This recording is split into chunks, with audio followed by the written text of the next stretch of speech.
Okay, you're here. What's good? What's good? All right, what's going on with my camera? There's my camera. All right, how do I look? How do I look? So, I got a new shirt. So, people are saying it looks pretty good. It's like a proper kind of you know, um, um, sleeveless shirt. Like usually I'm not cut like this. Usually I'm like a t-shirt and then like I've cut off like the seam for the arms. And so normally I'm not used to showing my shoulders basically. So it feels weird. This is what ladies feel like. It feels a little weird because it's day one of me breaking in. This is honestly, it's a pretty good shirt. It's got it's got a nice staff on it. So yeah, I'm looking forward to sporting that in public. Um, it's one of those things. Is like one of those Facebook shirts. You know, it's just like the feed knows how pagan I am. And one thing I appreciate, my Facebook feed does show me a lot of clothing that I want that's just slightly more expensive than I often can pay for them. But I'm getting reasonable ads, I have to admit, and it is getting worse and worse and worse getting anything of variety in a store anymore. It's terrible. It's they don't know how to operate with the system this way, right? So everything is just super empty, right? And like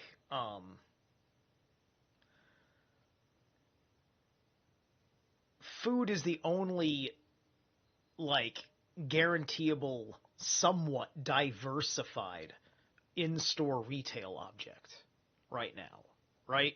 Um because too many people really want fresh, and they don't want to think of 1 second of what they're going to do if their produce delivery comes up sour, and then they got to deal with the whole thing where they got to be on the phone with a guy, plus they got to go get fruit from the store to like so. It would be a terrible idea to do it. But anyway,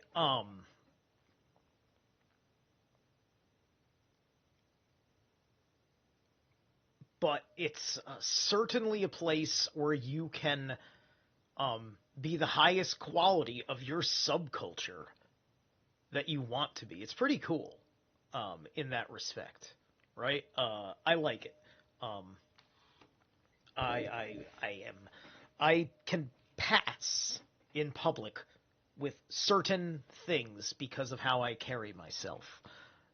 The ability to dress the way you want within an agreement of the public contract, you know.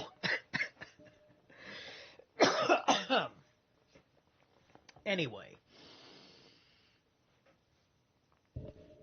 So then, we're going to get on with it. There's 15 pages today, so the idea is going to be 5 pages and then a break.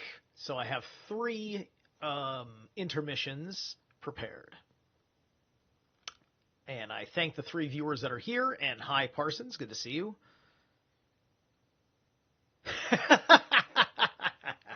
Well, no, you can tell him no. Well, no. Tell him he's flexing a new shirt today.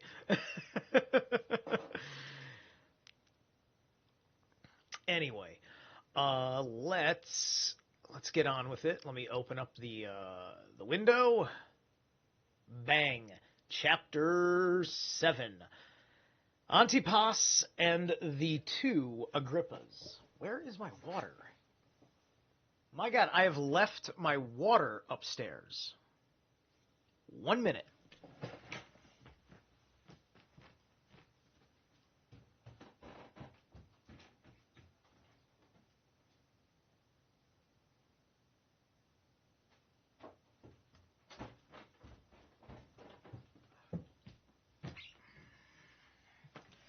All right.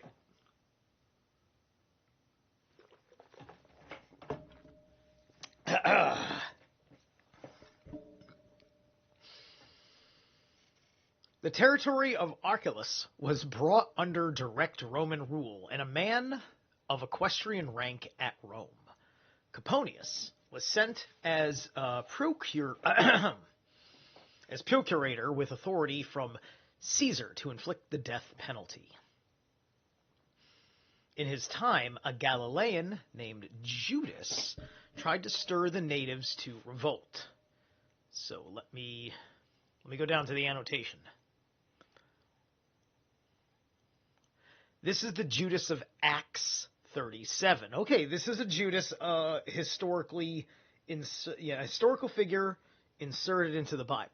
Now the New Testament, with the exception of the context of Jesus and perhaps others among his ranks themselves, you then have what is mostly history going through the New Testament, just like there is some history in the Old Testament. But then there's also mythology mixed in, right? Mythology and history. And even though that is a mainstream, that's still an exoteric interpretation of the Bible, because that still allows you to run away from the invisible world and say, well, the dragons aren't real, right? Because I think the dragons were real, and I think that dinosaurs is a cover story. But anyway,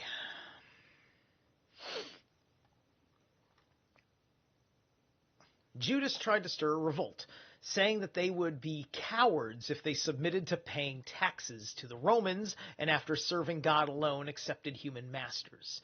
Now, Jesus had already said by that point, as a Christian thing, allegedly, is render unto Caesar's what is Caesar's, right? So if that's the context of this guy's revolt, he's out of alignment with Jesus. This man was a rabbi with a sect of his own and was quite unlike the others. Now, maybe this was a good rabbi, right? I don't know. He doesn't want to be involved with the Romans, to be independent. Probably, maybe he's like a free trade kind of guy. But anyway, among the Jews, there are 3 schools of thought whose adherents are called Pharisees, Sadducees, and Essenes, respectively. The Essenes profess a severer discipline. They are Jews by birth and are peculiarly attached to each other. Now, isn't that an interesting statement? Why are the others not Jews by birth? Huh? Well, that's interesting. So then what the fuck is a Pharisee and what the fuck is a Sadducee if the Essenes are the only birthright Jews? Josephus, I'd like an answer. Thank you. They eschew pleasure-seeking as a vice and regard temperance and mastery of the passions as virtues. Scorning wedlock, they select other men's children while still pliable and teachable and fashion them after their own pattern. Not that they wish to do away with marriage as a means of continuing the race, but they are afraid of the promiscuity of women and convinced that none of the sex remains faithful to one man. This is fascinating. Aren't we glad we're reading to this? That they are communists to perfection. Interesting. Now, I don't know what word Josephus used, and this guy's using communist, but I bet this is an appropriate parallel. I have a feeling that's my instinct on this. But let's take note of this because I don't want to mislead you guys, because that would be terrible of me. I have a responsibility. And none of them will be found to be better off than the rest. Their rules is that novices admitted to the sect must surrender their property to the order, so that among them all neither humility, poverty, nor excess wealth is even ever seen. But each man's possessions go into the pool, and as with brothers, their entire prosperity belongs to them all. Okay. So this is, okay, so this is the Jewish communist conspiracy theory. This is a statement that would be supporting that conspiracy theory that would need to be tested. Right? The statements in this book need to be tested. These are serious claims, right? This book was published in the English translation in the 1920s or so, right? Bolshevism was all the rage. So,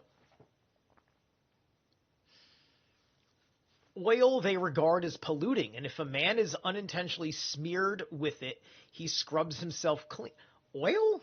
They regard oil as polluted. Like, they mean like ceremonial oil, I'm assuming. Right? As well as like lamp burning oils and things like that. Because we don't use crude oil that way. Although perhaps it is not kosher to use byproducts of crude oil that way. But anyway. And if a man is unintentionally smeared with it, he scrubs himself clean, for they think it is desirable to keep the skin dry and always to wear white. Always white, okay. Men to supervise the community's affairs are elected by show of hands, chosen for their tasks by universal suffrage. Yeah, okay.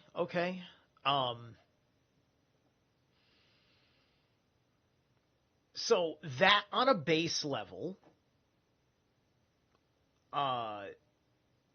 is a question of what does that look like in human behavior?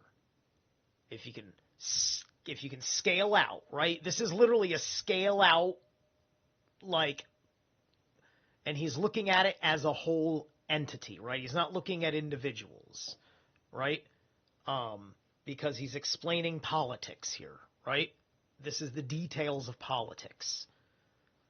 He just described the left. He pretty much just described the left. That is wild. Okay. So then this would then fall under probably the impetus of being completely anti-Roman. Like, if these guys maybe wanted, They probably wanted to, like, destroy Rome. They probably just wanted that empire to not exist. That's good. Like, I don't know. I have no idea. I'm just saying that they certainly would be cheerleaders of whatever was breaking Rome down if their whole thing is let's kick Rome out, right? This is the equivalent of, this is what Brexit was meant to be, right? The idea of just kicking out the empire. They possess no one city, but everywhere have large colonies. When adherents arrive from elsewhere, all local resources are put at their disposal as if they were their own, and men they have never seen before entertain them like old friends, and so when they travel, they carry no baggage at all, but only weapons to keep off bandits. In every town, one of the order is appointed specially to look after strangers and issue clothing and provisions in dress and personal appearance. They are like children in the care of a stern tutor. Neither garments nor shoes are changed till they are dropping to pieces or worn out with age. Among themselves, nothing is bought or sold. Everyone gives what he has to anybody in need and receives from him in return something he himself can use. And even without giving anything in return, they are free to share the possessions of anyone they choose. Yeah. So, that's like, that's total like commune system, right? That's very much like, this is why they're all wearing white and shit. It's just like they just wear one uniform all day, right? It's their uniform. It's just like a cohesive thing. And, they're probably doing it because they're trying to preserve another way of life under that system that they can't have under the Roman system. So this is their way of trying to shrug Rome. Right, they're using communism to shrug Rome. Right, they're probably doing a more successful version of the fucking autonomous zone. Let's not forget that little fucking fiasco. Where was that? Was that Washington or Oregon? Whichever one, I don't care. They're both the same to me. Anyway, they show devotion to the deity in a way all their own. Before the sun rises, they do not utter a word on secular affairs, but offer to him some traditional prayers as if beseeching him to appear. Interesting. So there's a little bit of actual blatant sun worship. There's actual blatant sun worship. You know what? I find this fucking honest. I find that really fucking honest. I don't even know if I don't even know if I dislike these guys according to Josephus yet. Let's see if Josephus can sell me on the Essenes.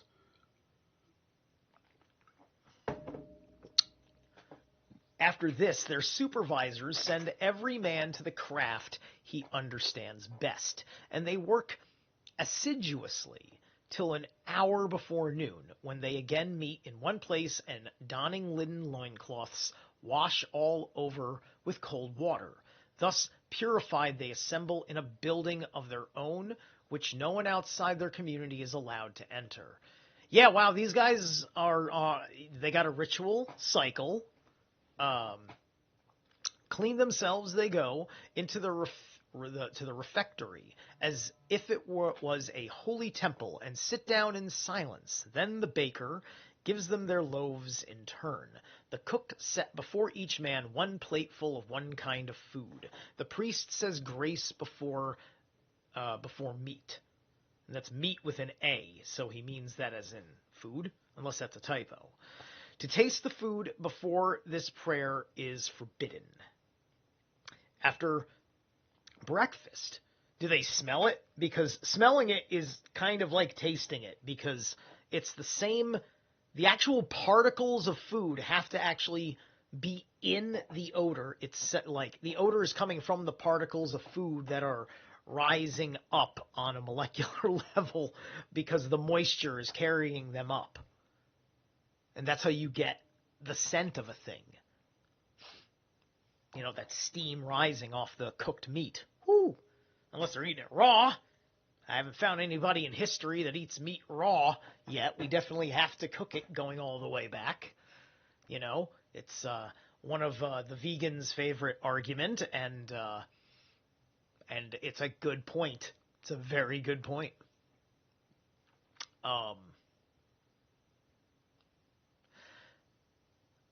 Okay, the priest says grace for the meat, the prayer is forbidden. After breakfast, he offers a second prayer for at beginning and end, they give thanks to God as the giver of life.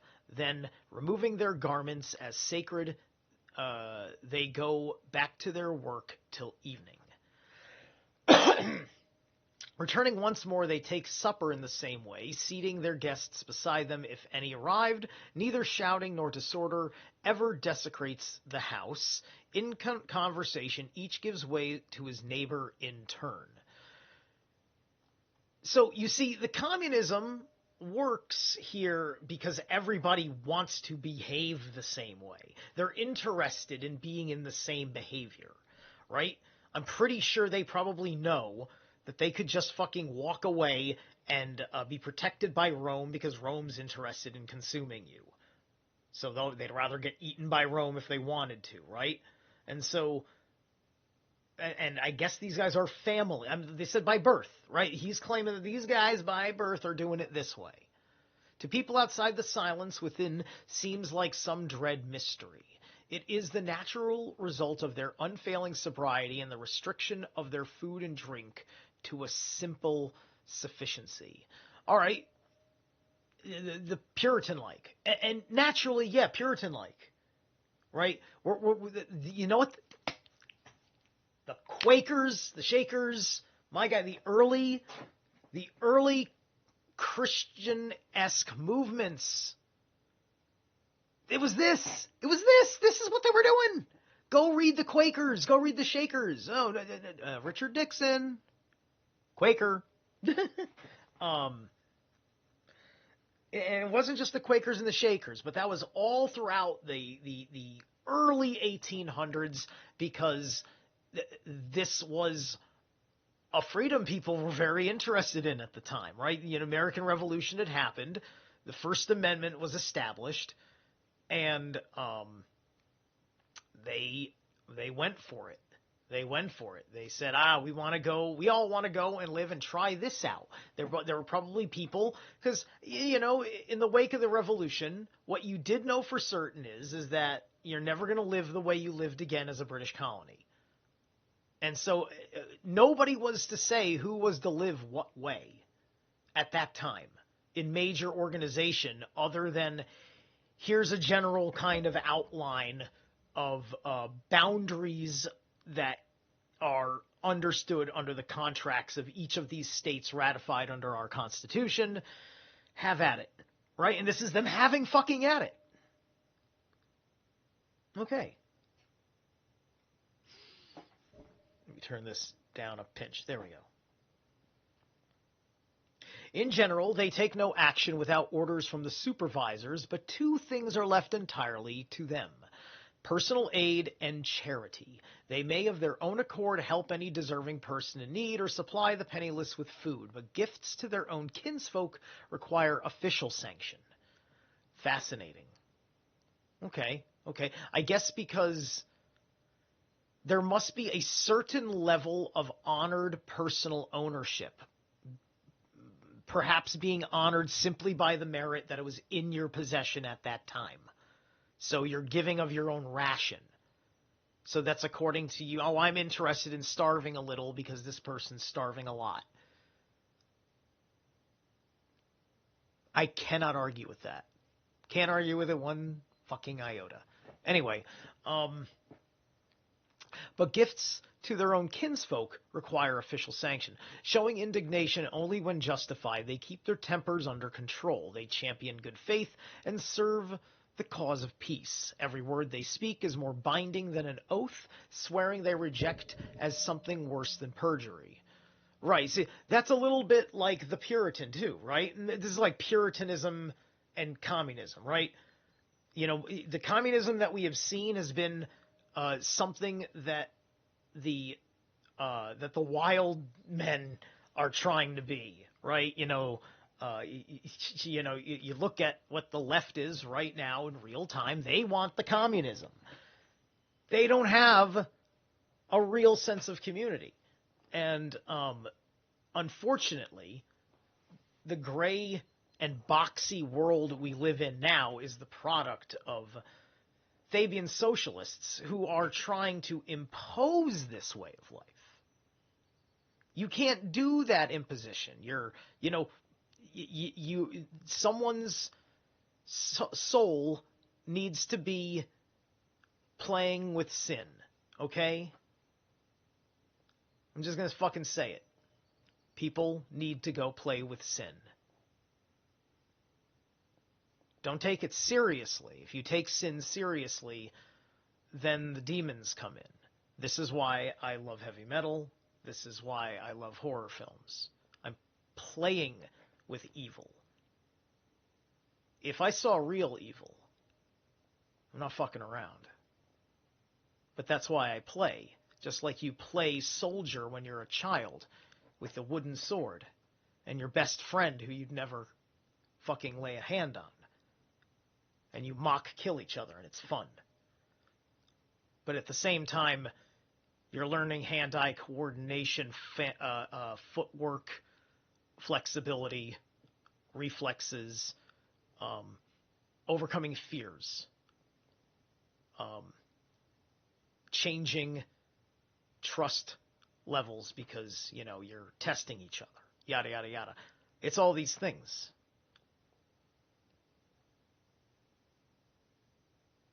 I had a very poor time with that as a child.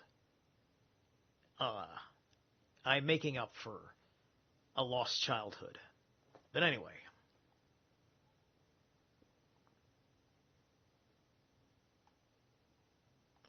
Where'd it go? Oh, was that the bottom? Oh, that was the bottom. Worse than perjury, for they say a man is already condemned if he cannot be believed without God being named. Okay. Okay, that's a very... See that I like that attitude.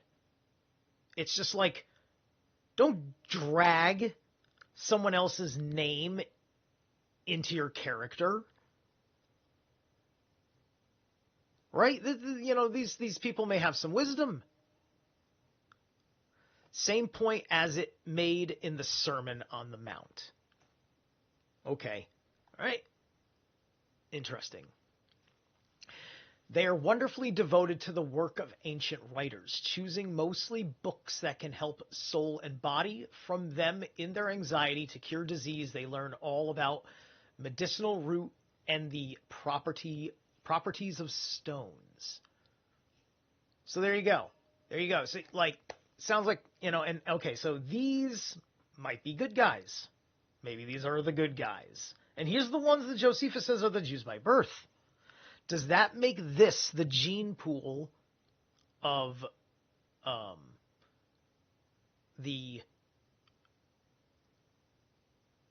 good rabbis, the ones that did not support the ego trippers from the Hyperborean families, right?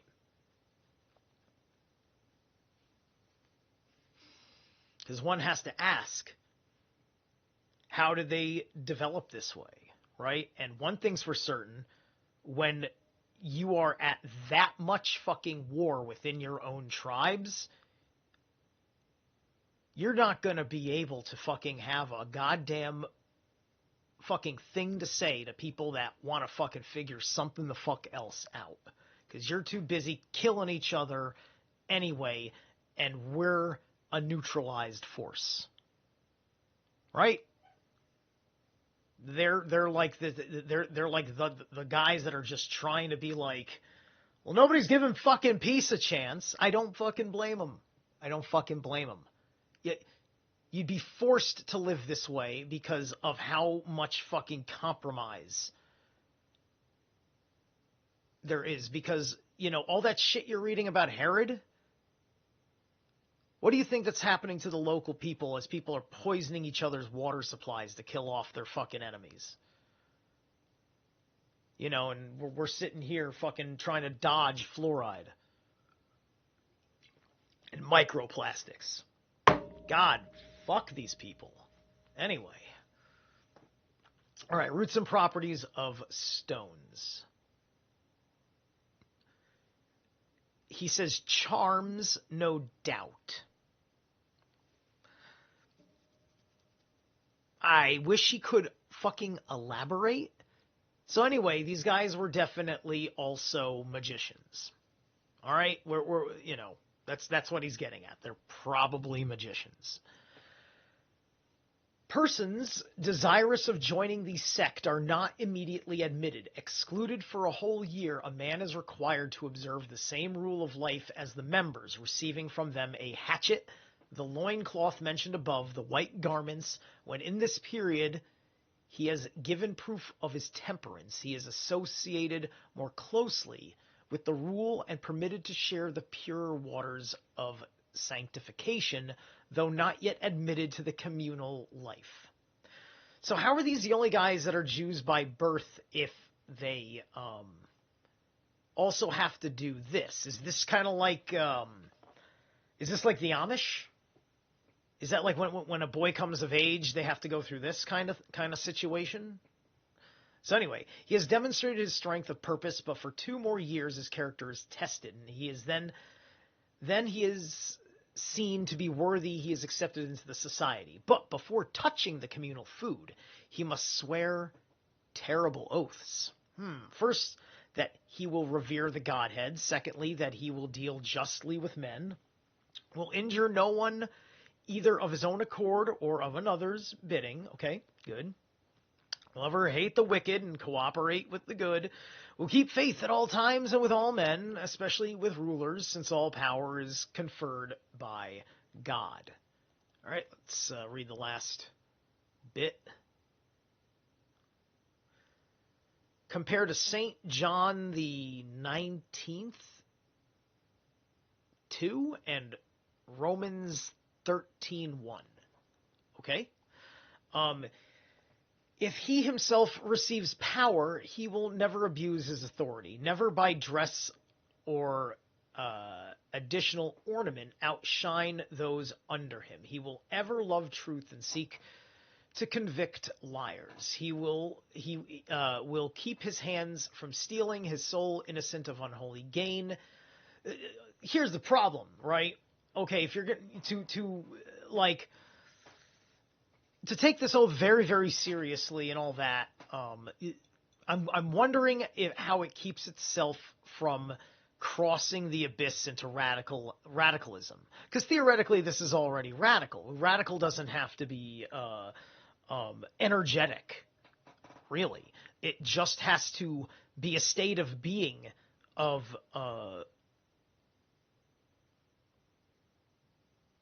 an extreme, of the greatest of extension, thus extremity, right? Not extreme like extreme, although on an energetic level, that may not be this, because this is probably this is about displacing energy. This is about you're integrating your soul into this collective, right? This is, this could be very Eye of Ra kind of shit. Could be all or one, and you have no personal identity, right? And all of this as a survival mechanism because fuck living the Roman life, right?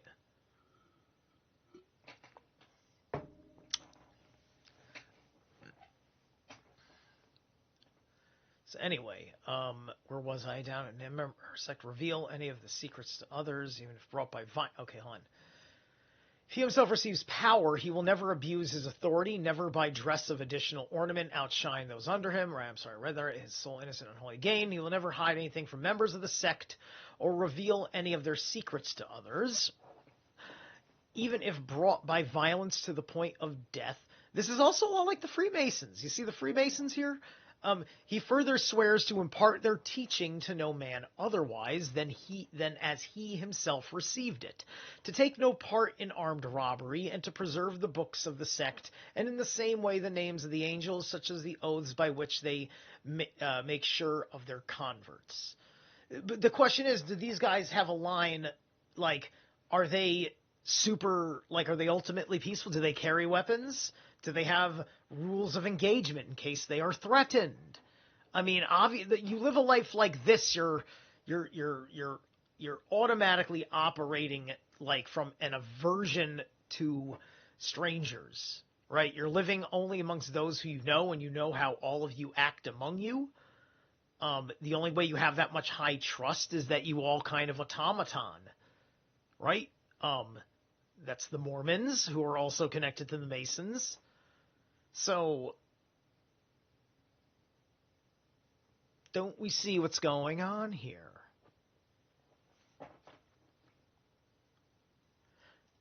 Men convicted of major offenses are expelled from the order, and the outcasts often come to a most miserable end.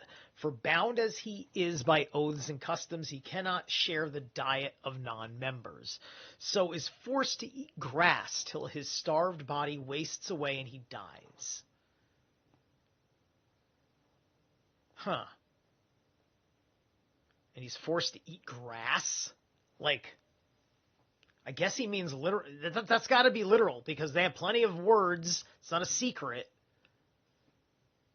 God, there's no nutrition in grass. Ew. Holy shit.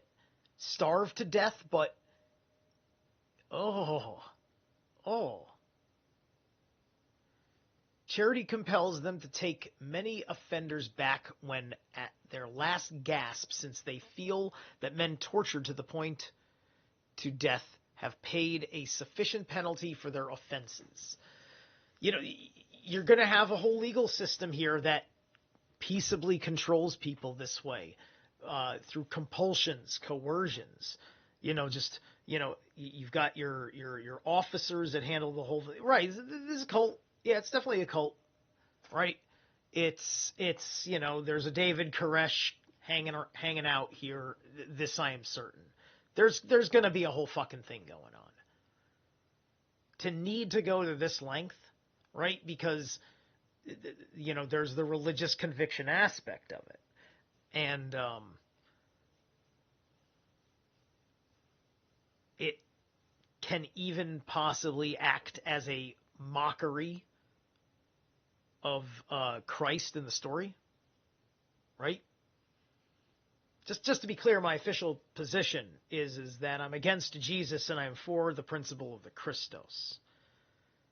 And I'm fine with gospel parable structure, but the gospels are compromised. And so I'd rather go back to the original, but I can work with the Jesus thing. It's not a big effing deal. I'm not a fucking antichrist. I'm not a Satanist. But I'm going after some seriously hardcore stuff for the sake of there just being a world where everybody's chill. Everybody's chill.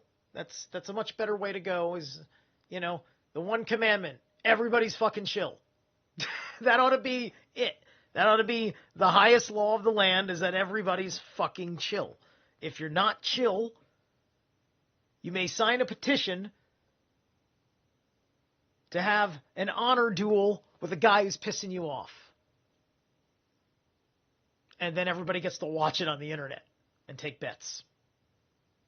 And so there'll be plenty of fighting. It'll be, all the fighting you need. But everything will be fucking sanctioned. So everybody gets hurt, but nobody gets hurt. Well, they might get hurt. I mean, it's going to be kind of hard. But somebody's got to be a ref. Somebody's got to be a referee. Somebody in the community has to find the duty for it. If you can't find one, you're not allowed to, meaning that nobody thinks the fight's worth it. Doesn't that make sense? So it's like, no, I'm not going to ref your fucking stupid fight. Right? And then it would be against the law if you assaulted him.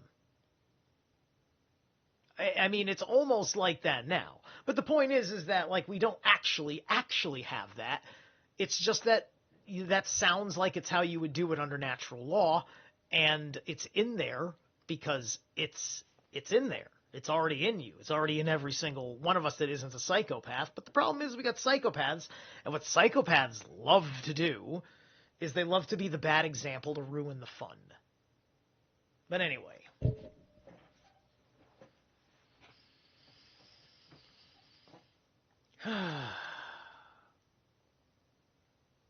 In trying cases, they are most careful and quite impartial, and the verdict is given by a jury of not less than 100. When they reach a decision, there is no appeal. What they reverence most after God is the lawgiver, and the blasphemy against him is a capital offense. Obedience. There's a really good Black Sabbath song on the Tear album called Lawgiver. I'm wondering if they're talking about this guy because there's a little bit of... the Tear album's a little weird because there's a little bit of, like, Jewish mythology in it, and then there's Norse mythology in it. And it was just like, it's Black Sabbath, and I'm not going to fucking question it. It's just going to rock. Well, no, I am going to question it. I am not going to question the character of Black Sabbath. Those men are gods, and they will be treated as such. But anyway, including the men on the Tear album. Obedience to older men and to the majority is a matter of principle. If 10 sit down together, one will not speak against the wish of the 9. They are careful not to spit into the middle of other people or to the right. And they don't spit to the right. And they abstain from seventh-day work more rigidly than any other Jew.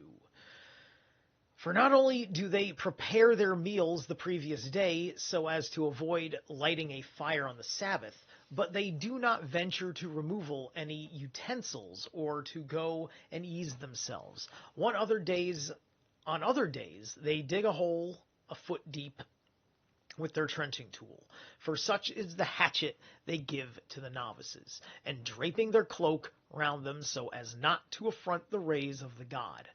They squat over it, then they put the excavated soil back in the hole. On these occasions, they choose the more secluded spots, and though emptying the bowls is quite natural, they are taught to wash after it as if it defiled them. We're a couple pages into this description of the Essenes now. These guys were fucking alien, and Josephus knew how they fucking operated. So that's why this is on the record, because probably very few people had written anything on the Essenes. Was he telling the truth? The politician.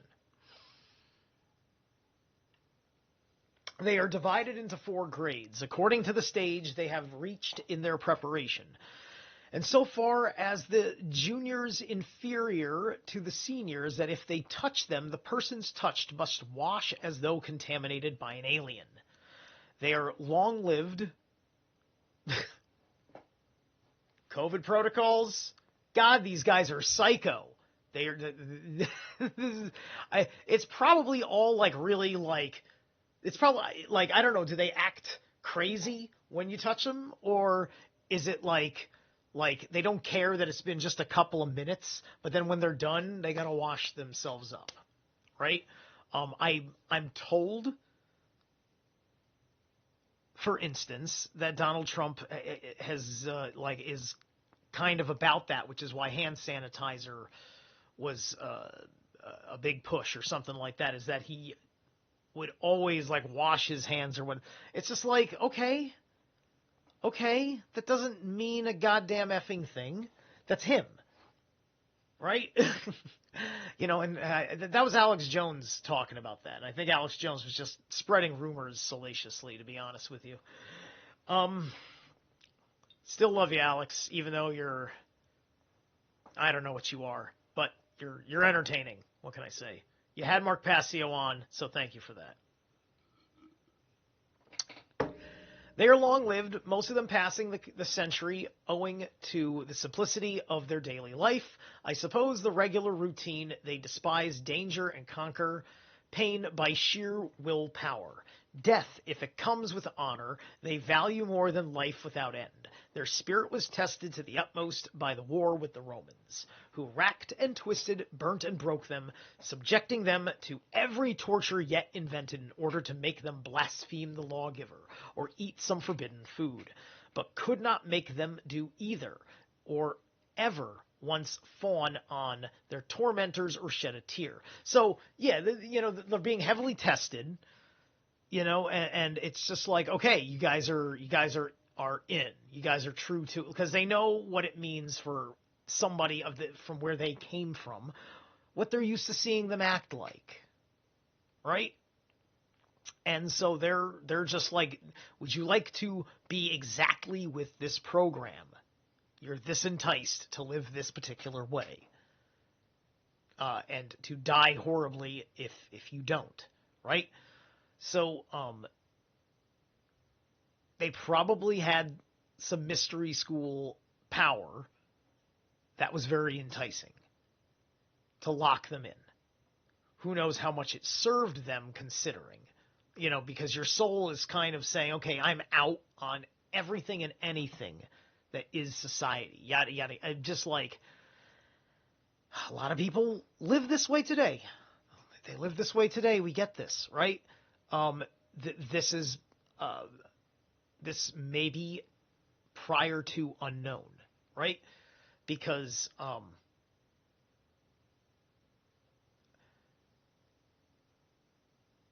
every pagan group have family tradition that shapes the way you worship that God, right? And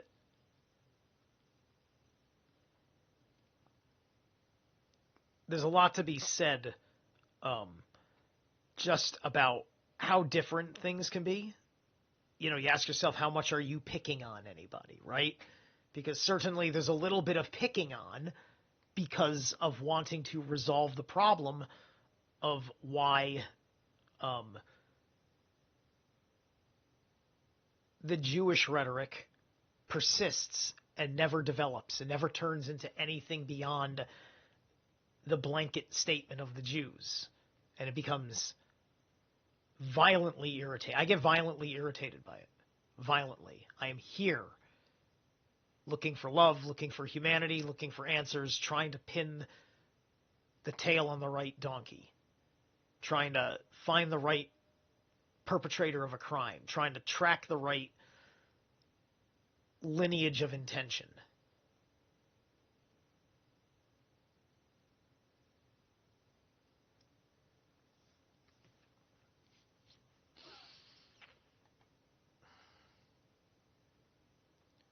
Smiling in their agony and gently mocking those who put them on the rack, they resigned their souls in the joyous certainty that they would receive them back. Is it indeed their unshakable conviction that bodies are corruptible and that material composing them impermanent, whereas souls remain immortal forever, coming forth from the most rarefied ether? They are trapped in the prison house of the body as if drawn down by one of nature's spells. The Gnostics, look how they throw it all in here. There are people because of the New Age movement right now that are falling under fucking spells just like this. And Christians that have woken up looking at all sorts of esoteric things. And then the Catholics have got their own weird problems. And this is one of the points. I mean, those of you that are here because you heard me talking to Thomas Sheridan, the tormented psychology of the Carpathian White under Second Temple rabbinical Judaic Christianity is such a hard war. I was raised by a Catholic family with one Protestant grandfather. Never understood exactly what his Protestant church was particularly. There was never, and it was fine because, I don't know, I just religion didn't seem much like anything that I really wanted, but I did still want a relationship with Jesus. In my tweens, I discovered an Assembly of God Pentecostal church and experienced that world for quite a few years because my soul really needed it at that time. I would say that they were decent people. I would say they were not hypocrites, by and large. Any more than anybody else locked up in the mind matrix. They were unconsciously hypocritic, but that's okay. The unconscious hypocrite I can forgive because it's when they start projecting and you call them on their black mirror. That's when the issue can arise. So anyway, it is indeed their unshakable conviction that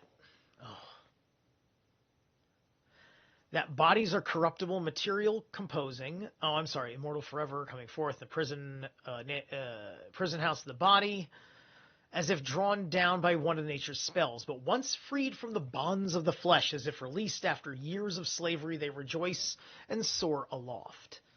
Now that's a more Christian attitude, also, right? The born-again Christian's attitude is like that, which is different than the other Jews' attitudes about the release of death.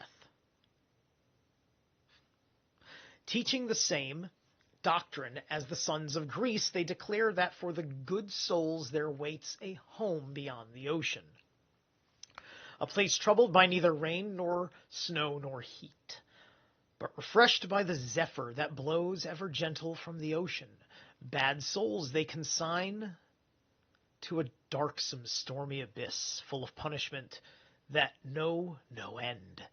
I think the Greeks had the same notion when they assigned to their brave men, whom they call heroes or demigods, the island of the blessed, and to the souls of the wicked, the place of the impious in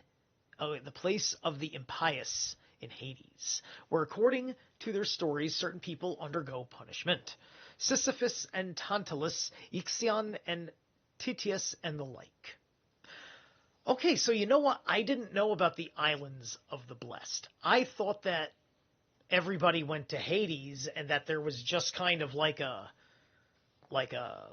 almost like a limbo, like a pleasant limbo experience, unless you were some sort of dishonorable coward or something, right? You were of bad pagan virtue, bad human character, effectively, right? That was my assumption about how that works, right?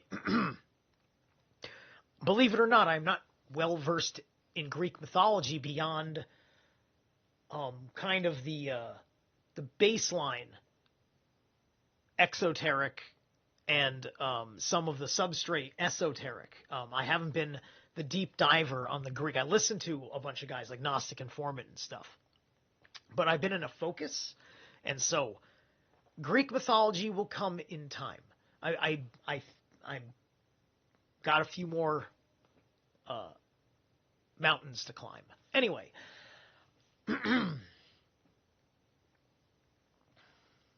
they tell these tales firstly because they believe souls to be immortal, and secondly in the hope of encouraging virtue and discouraging vice, since the good become better in their lifetime through the hope of a reward after death, and the propensities of the bad are restrained by the fear that even if they are not caught in this life after their dissolution, they will undergo eternal punishment. This then is the religious teaching of the Essenes about the soul, providing an inescapable inducement to those who have once tasted their wisdom. And so that is their sales pitch. That is their soul pitch. Do you want to sell your soul to the Essenes? right? Some of them claim to foretell the future after a lifelong study of sacred literature, purifications of different kinds, and the aphorisms of prophets rarely, if ever, do their predictions prove wrong. What is the limits of their knowledge? That's what I want to know. If they're into sacred texts, and he's not saying that they have a one-book situation. He hasn't said that there's a one-book. I mean, obviously he may not know because this is like the big deal secret, but there's got to be some general like idea of what the book cover looks like, right? Like what is the well of knowledge that they are tapping from? What are their scrolls of source? What are their foundational texts? Because these people are, Thoth is no doubt involved here, right? This is Thoth's domain. Because their texts are the, that's the mystery that's going to entertain the mind, right? And they're locked in the box of one mystery. I am outside of all boxes and I get to play with each and every single box. I look at the Norse box of mythology. I look at the various Indian boxes of mythology. African, Native American, so on and so forth. I get to play it all, look at the lowest and highest common denominators, and ask, why are all these things alike? What does it mean that they are alike? What does it mean that the patterns exist? Is it because they are in pattern that it is correct, or is it the pattern of the deception? That is the mind that is filtering when he reads as such. This is the things I am looking for.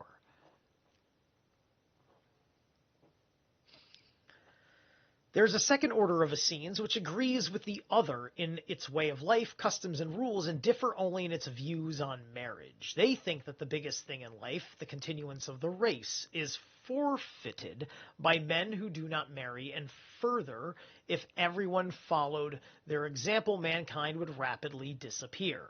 Okay, so this is cool. Now there's a sect of Essenes. There's two different Essenes now, and this one is more hereditary. Interesting. So how long's the one that's not hereditary been around? Think about that for a second. Because that one had to be fabricated because it didn't come from a family line. Unless it did come from a family who was keeping it for themselves.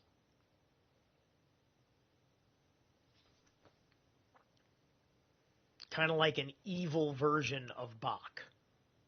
Because if Eeyore Bach walked the earth, told the stories that he told them to everybody once he was lawfully allowed to, then it would stand to reason that there's others of this race, because it is the way the world is today. And these bloodlines have continued to modern day and are gatekeeping to this day. And thus they have other people that know the story. They have to, because he's telling the story of these people that are. So, there's going to be probably the 10 rabbis. Know the box, they probably know it better than Eeyore does, because there's 10 of them. And they made all the lies to begin with. But I am certain that our collective work on root language will destroy their lies. And that's the gift. Hail Bach.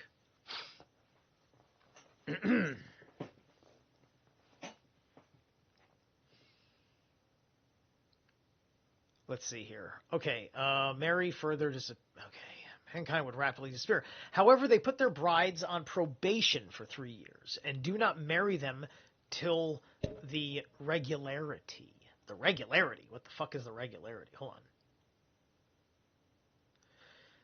So, these guys had to create a system for the women, for the marriage. So this is going to be interesting. I can't wait to hear this. So the Latin, the Greek text is unintelligible.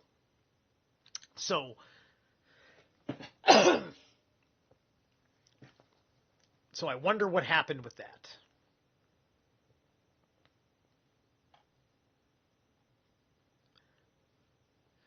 Oh, creativity. I saw that you retracted the message. Thank you for that. Good that you're here. I don't know why you retracted the message. You left it up for a while. I maybe should have acknowledged it. You can put the message back if you'd like. There was nothing wrong with it, I thought. But I'm not focused on it either. So my pardons to the chat, even though there's not really been a conversation tonight. Okay. Of their periods, till the regularity of their periods proves them a capable childbearing. Oh, okay. I guess they're trying to say... I guess they're just trying to say, oh, I don't give a fuck about the bots. Don't worry about the fucking bots. You know what? At the end of the day, if my free speech is going to be limited in its reach, it's going to be limited in its reach. If I don't see a problem with what you are saying, then I want it here. This is a 600 plus organic audience. The algorithm does not favor me. I do not make production that favors the algorithm, let alone content that favors the algorithm. As I sit here and question the Jews. But anyway, when conception has taken place, intercourse ceases. Proof that the object of the marriage was not pleasure, but the begetting of children. When women bathe, they wear a dress, just as the men wear a loincloth. Such is the customs of the order. Of the two schools named first, the Pharisees are held to be the most authoritative exponent of the law and count as the leading sect. They ascribe everything to fate or to God. The decision whether or not to do right rests mainly with them, but in every action fate takes some part. Every soul is corruptible, but only the souls of good men pass into other bodies. The souls of bad men being subjected to eternal punishment. What do you mean into other bodies? So they believe in reincarnation? So do the other Essenes believe in a different, like, what do they... Well, no, they explained that whole thing. These guys believe in reincarnation. That seems to be a big difference. Let me reread that. I have to reread that, because that sounds like they're saying reincarnation. Every soul is incorruptible, but only the souls of good men pass into other bodies. The souls of bad men being subjected to eternal punishment, the Sadducees, the second order, deny fate altogether and hold that God is incapable of either committing sin or seeing it. They say that men are free to choose between good and evil, and each individual must decide which he will follow. The permanence of the soul, punishments in Hades, and rewards they deny utterly. So once again, speaking of this is what the Sadducees, they're speaking of Hades. This, I don't think the translator could have chosen the word hell. He could have chosen Sheol. He said Hades. So I'm assuming that that's a direct translation from Greek mythology, as has been the pattern, which also is continuous with the gospel, where Jesus is talking about the Tartarus, the prison within Hades. Why?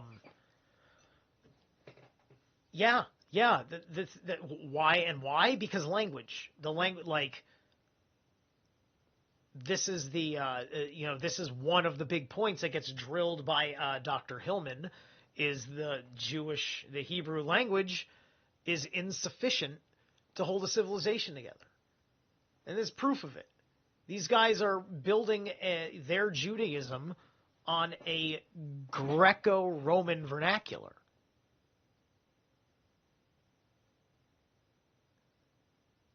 So all Hebrew scripture is under partial translations between two languages already. But at this time, there wasn't that integration of the scriptures as such, because the Torah was the Torah.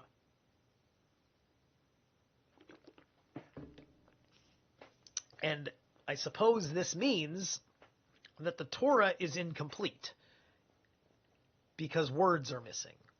Tons and tons and tons of words.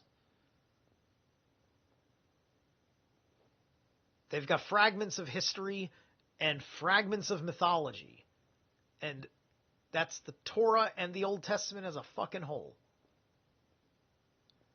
And we're supposed to fucking live our lives in that box, forcing us to live in a broken box.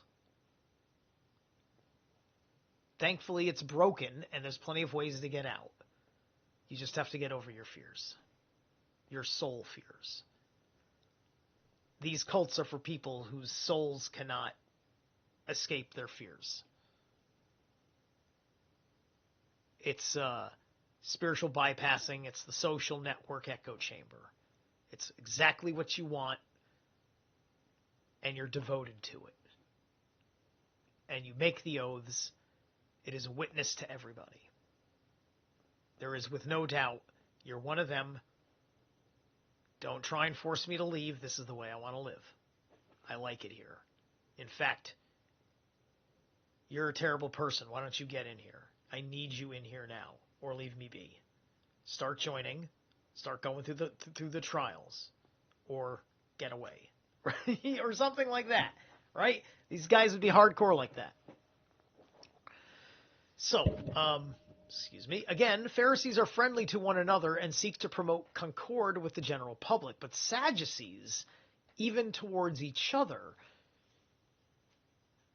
show a more disagreeable spirit, and in their relations with men, like themselves, they are as harsh as they might be to foreigners. This is all I wish to say about the Jewish schools of thought. When the ethnarchy of Archelaus came under Roman rule, his brother Philip and Herod Antipas continued to rule their respective tetrarchies. And by the way, yeah, that does sound like the Essenes, at least the second group of Essenes, believes in reincarnation. So they believe in reincarnation, they believe in the continuance of the race. Isn't it interesting how those two things are married? And how, yeah, and I can see that as the model for Protestantism.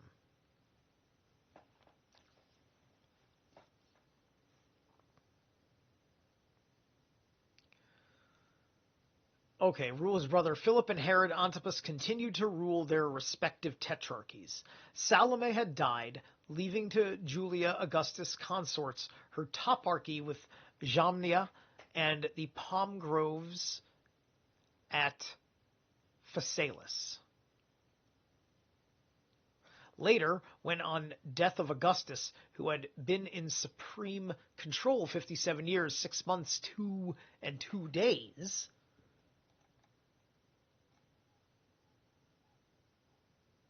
reckoned from the death of Julius in 44 BC, according to the Suetonius, 5 months, 4 days.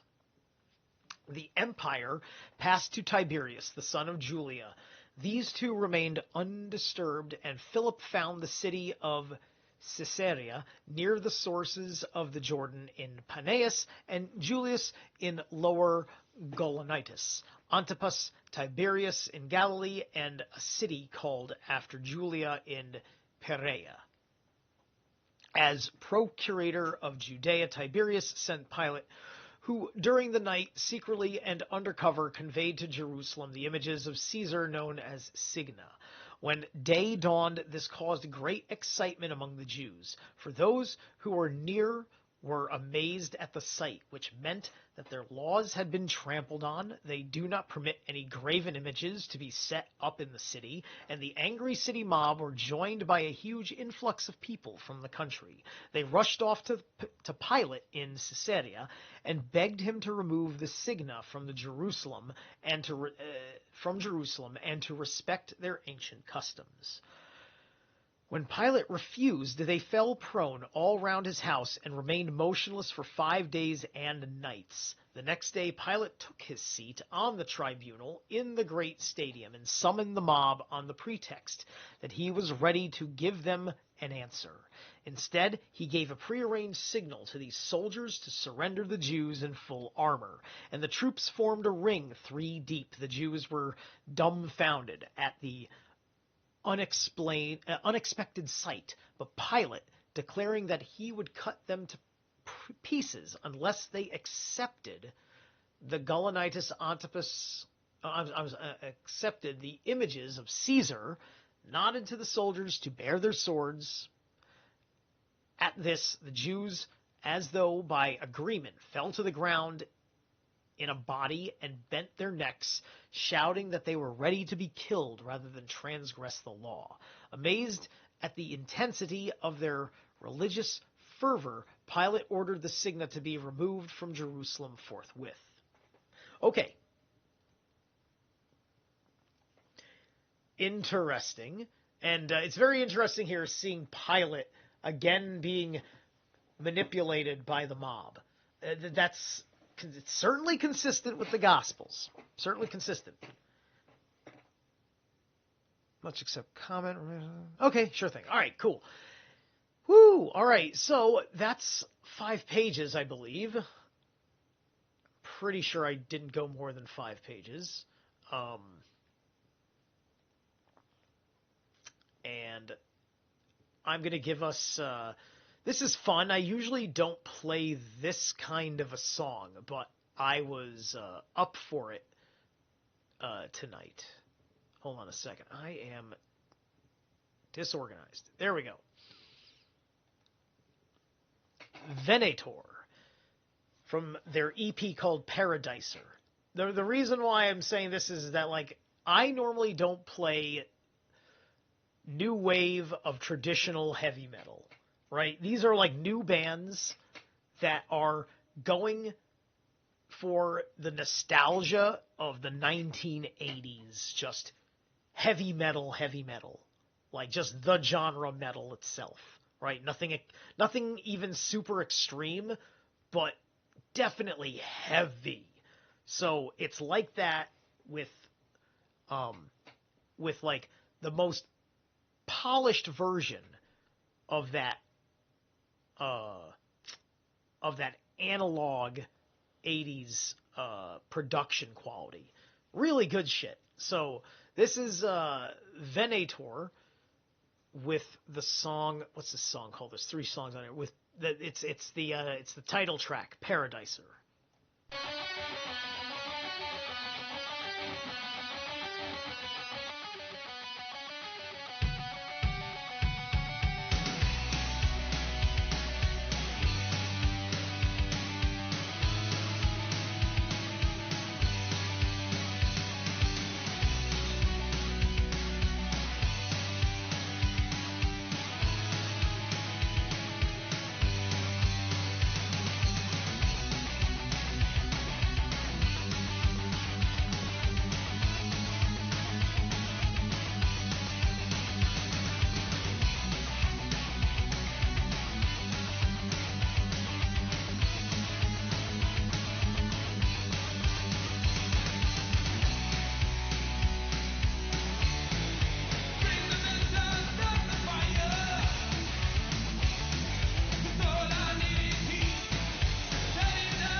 God damn it. All that bullshit. Thank you, Parsons. Holy shit. Anyway.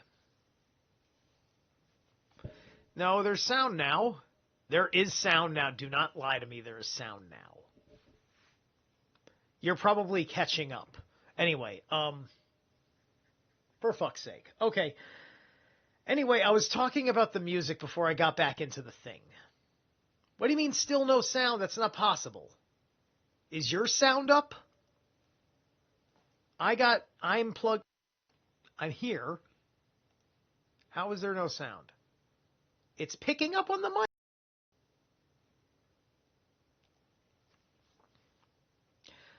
Okay, you were really delayed. Anyway, also I might have been talking faster than I thought.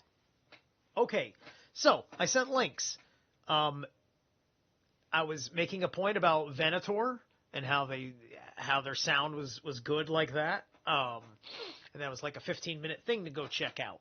And then I was just going back and talking about the intro that I played because I forgot to talk about Cataclysm: The Rabbit Hole, which read in the description box as such. I didn't see this until now.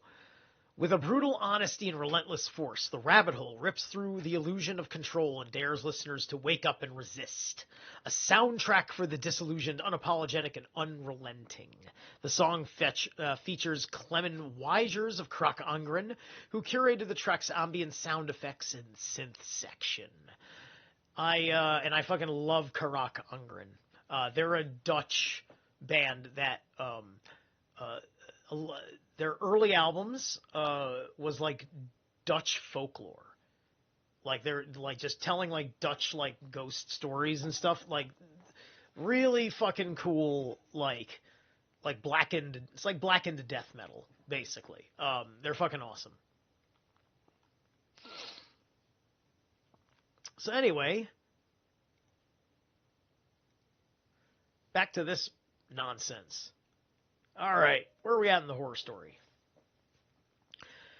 After this, he stirred up further trouble by expending the sacred treasure known as Corbin on an aqueduct 50 miles long.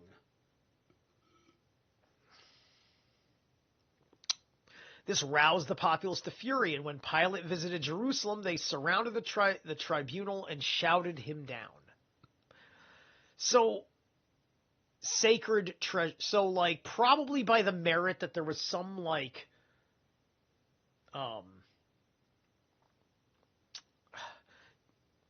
you know, look, if this is, like, it's got some historical meaning, some spirit, like, you know, their culture, you know, none of these are bad things, and none of these were bad things to God either, as far as I could see in the Bible. Excuse me. You know, this is like the corrupt politician who sells you out, right? It's like, what's the primary example of selling you out? It was like, in 2016, Barack Obama ordered the codes to the internet, which is basically like the keys of the infrastructure of the internet. He ordered like all of that to go to the United Nations. Right? The internet, the free speech that it was about, was, you know, that's an American sacred treasure, if you ask me. So I empathize with their outrage. Anyway.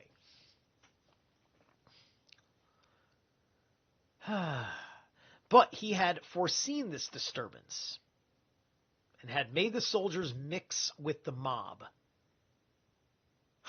Oh, you don't say. You don't say. Where have I heard this before? Are you a Fed? Are you a Fed? This is the Are You a Fed moment. They're having an Are You a Fed moment. Wearing civilian clothing over their armor. They're feds, right? This is the feds. The fucking feds. This is older than fucking time itself this has been done. Right? and this being done in an evil manner, and with order not to draw their swords, but to use clubs on the obstreperous. He now gave the signal from the tribunal, and the Jews were cudgeled, so that many died from the blows, and many, as they fled, were trampled to death by their friends. The fate of those who perished horrified the crowd into silence. So were these of a Pharisean type or a Sadducean type? That's the question, effectively. The exposition on the Essenes was necessary to explain why you're not going to see them involved in these things. It would seem to me that the Essenes would not be involved in these things. I mean, what's there to fucking protest? It's laid out, right? So yeah, they're working on various preservation principles, the Essenes. And about this time, Agrippa, son of that Aristobulus, who had been put to death by his father Herod, sought an audience of Tiberius in order to accuse Herod the Tetrarch. When the accusation was not accepted, he remained in Rome and made approaches to many eminent men, and particularly to Germanicus, son Gaius, as yet a private citizen. One day he invited him to dinner, and after entertaining him lavishly, finished by stretching out his hands and openly praying that Tiberius might die soon, so that he could see Gaius, Lord of the world. Gaius, Lord of the world. One of his domestics passed this on to Tiberius, who was enraged and had Agrippa locked up, keeping him in rigorous confinement for 6 months until his own death. He had reigned 22 years, 6 months, and 3 days. Proclaimed Caesar, Gaius released Agrippa and set him over the tetrarchy of Philip, recently deceased, as king. Agrippa's acquisition of the title awoke jealous ambitions in Herod the Tetrarch. Herod's hopes of a crown were inspired chiefly by his wife Herodias, who kept nagging him for his inertia and declared that only his unwillingness to make the journey to Caesar prevented his acquiring a better title. Having promoted Agrippa from private citizen to king, the emperor would surely not hesitate to promote Herod from tetrarch. Yielding to this pressure, Herod came to Gaius, who punished his ambition by banishing him to Spain. For he had been followed by Agrippa, who brought accusations against him, and he was rewarded by Gaius with the addition of Herod's tetrarchy. Herod, whose wife shared his exile in Spain, died there. Gaius Caesar's accession to power so completely turned his head that he wished to be thought of and addressed as a god, stripped his country of its noblest men, and proceeded to lay sacrilegious hands on Judea. He ordered Petronius to march with an army to Jerusalem and erect his statues in the temple. If the Jews refused them, he was to execute the objectors and enslave all the rest of the population. But God evidently took note of these instructions. Petronius, with 3 legions and a large body of Syrian allies, began a swift march from Antioch to Judea.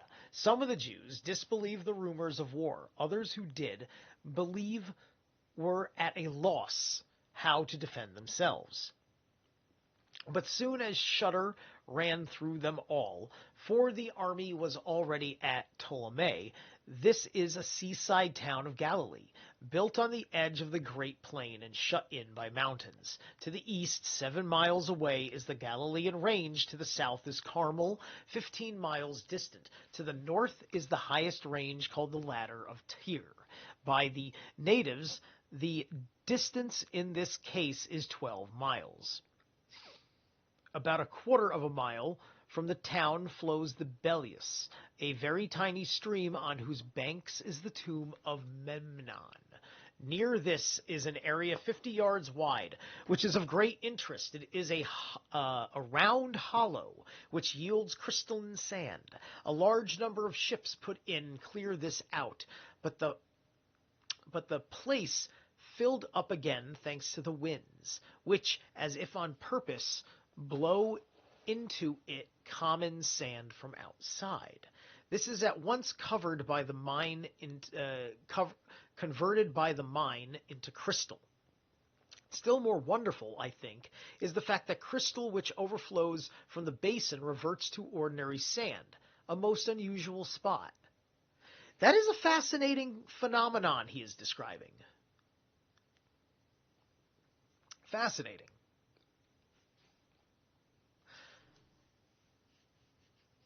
The Jews with their wives and children massed on the plain near the city and appealed to Petronius first for their ancestral laws and then for themselves. He yielded to the demands of such a formidable crowd and left the army and the statues in Ptolemy. Then he advanced into Galilee, and summoning the populace with all the notables to Tiberias, he enlarged on the power of Rome and the threats of Caesar. He demonstrated to the unreasonableness of their demands, for when all the subject races had set up the images of Caesar in their cities among the other gods, for Jews alone to object was tantamount to rebellion and deliberate disloyalty. When they pleaded their law and ancestral customs and explained that it was not permissible for a graven image of God, much less of man, to be placed in the temple or even in some ordinary place in their country, Petronius retorted, "Quite so, but I too am bound to keep the laws of my sovereign Lord. If I break it and spare you, I shall perish as I deserve. It will be the emperor himself who will make war on you, not I. I am subject to authority just as you are." In reply, the crowd roared that they were ready to suffer anything for their law. When he had secured silence, Petronius asked, "Will you then go to war with Caesar?" The Jews replied that for Caesar and the people of Rome they sacrificed twice a day, but if he wished to set up the images in their midst, he must first sacrifice the whole Jewish race. They were ready to offer themselves as victims with their wives and children. These guys complain a lot about being victims, but this is how they act. Nah, I gotta stand my ground and get fucking trampled. And then say it's my lot in life. Anyway, this reply filled Petronius with wonder and pity for the unparalleled religious fervor of those brave men and the courage that made them so ready to die. So, for the first time being, they were dismissed with nothing settled.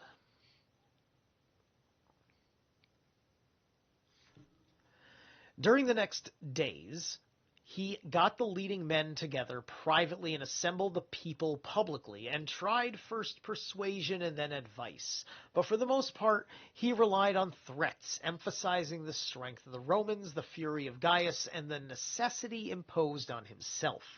Nothing that he could think of had any effect, and he saw that the land was in danger of remaining unsown.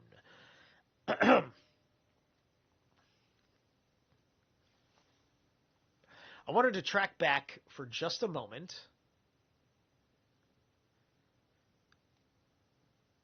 because I'm thinking about my characterization there about the victim situation, right?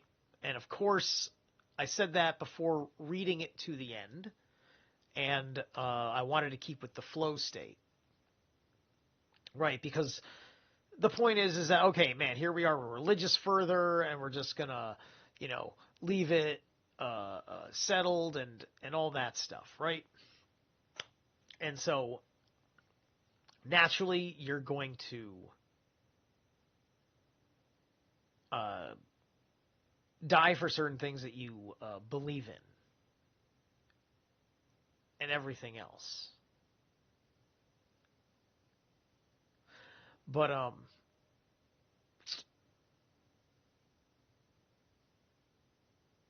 man, it's such a crazy, like, you're raised in a little bubble, and then that's all you have to know.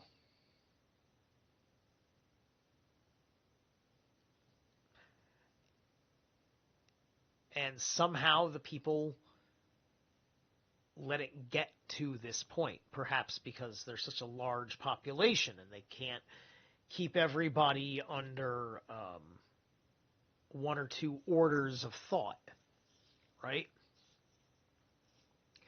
There's so much chaos going on over here. And then you have to have a lot of corruption to let circumstances get to this point. And then we're talking about now we got an emperor with a god complex.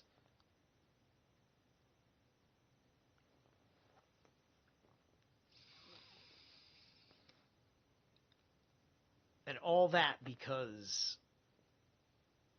there was something essential to how the Roman Empire worked to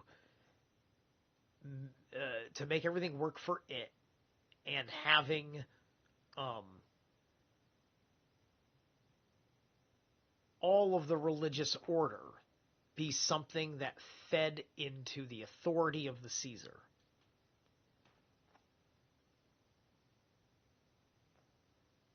And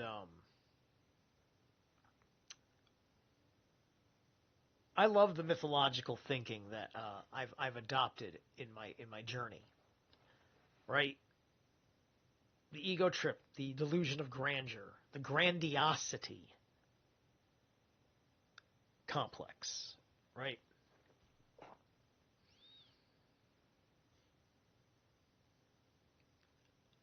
The balance has to be found in you because you're trying to elevate yourself and you're trying not to be better than anyone else, like as far as your attitude is concerned. And then this has been the regurgitated story. This is Pisces, right? This is the age of Pisces, to be going back and forth between raising oneself up and bringing oneself down, going up and down with the tides of the sea. I did a little study. Lakes don't really have tides. Even the fucking Great Lakes, it barely moves. It's like a saltwater phenomenon, basically. It's an open sea phenomenon. The moon really doesn't sway the lakes at all.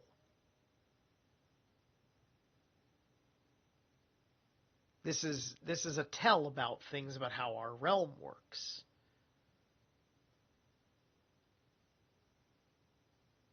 What does it mean? Because we all know how important lunar cycles are to our women, to all women.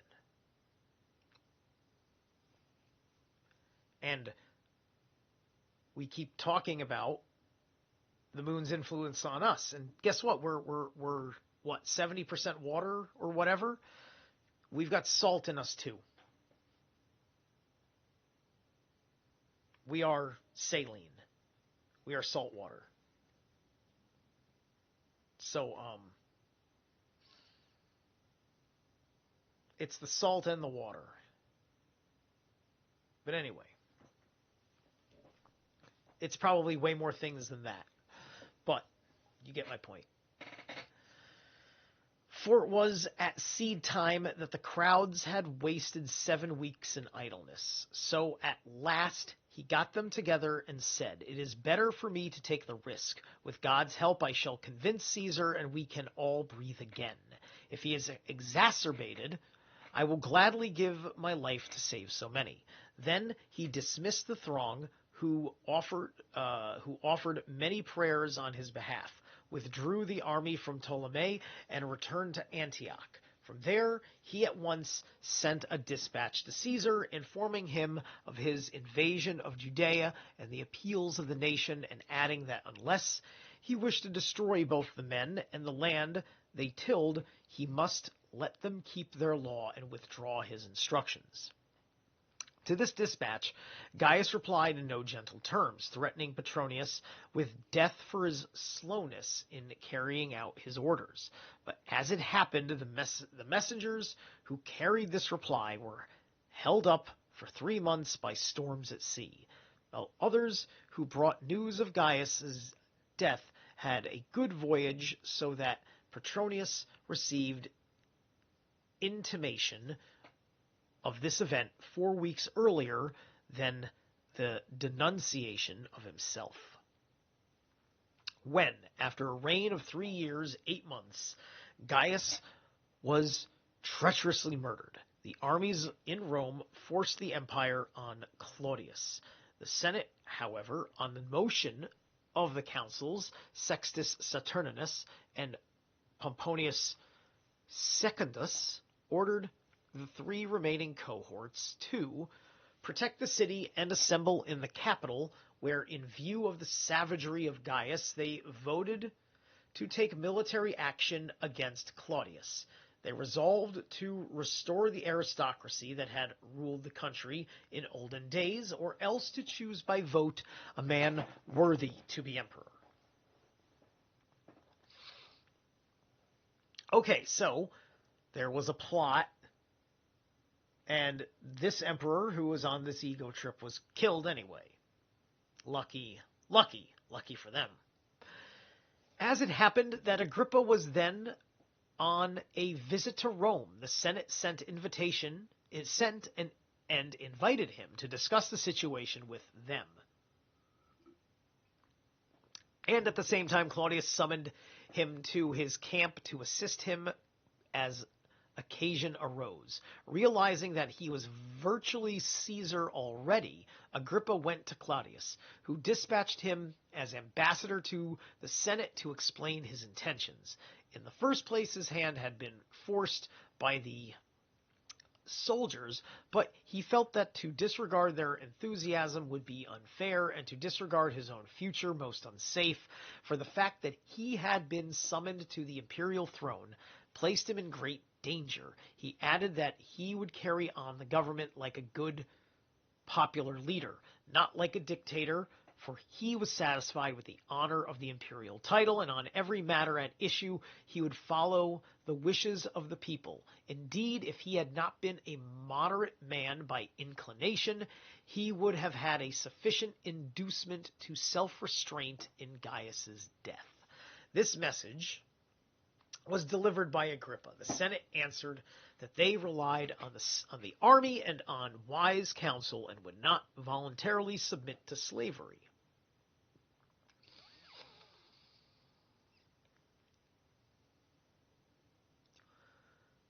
When Claudius heard this answer, he sent Agrippa back to inform them that he would never consent to betray those who had given him unanimous support, and must therefore fight, though most unwillingly, against those who should have been his best friends. However, they must choose a battlefield outside the city, for it would be sacrilege if by their folly they polluted their ancestral shrines with the blood of their countrymen. This message Agrippa conveyed to the Senate. Meanwhile, one of the soldiers with the Senate drew his sword and cried, "Look here, you fellows! Why should we think of killing our friends and attacking men just like ourselves who happen to be with Claudius? We have an emperor with nothing against him, and the closest ties with those we are proposing to march against." With these words, he strode through the middle of the Senate with his entire unit behind him. I felt like I delivered those lines perfectly. Was that a perfect take? That felt pretty good. That flowed. I think my cadence was on point. Like, you could cut that and, like, put that, like, in a movie. Anyway, left in the lurch, the patricians immediately panicked, and as they could find no means of escape, they went the way of the soldiers and hurried off to join Claudius.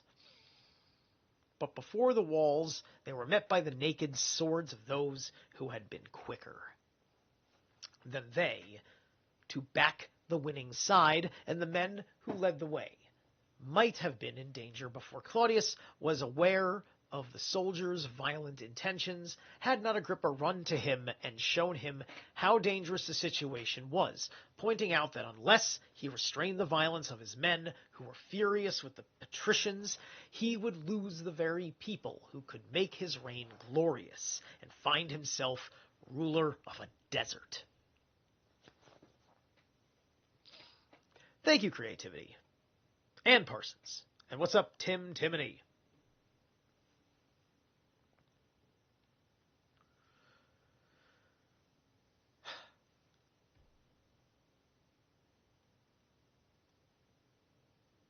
Yeah, okay, so when Claudius, at the end of this page, when Claudius heard this, he put a stop to the violent behavior of the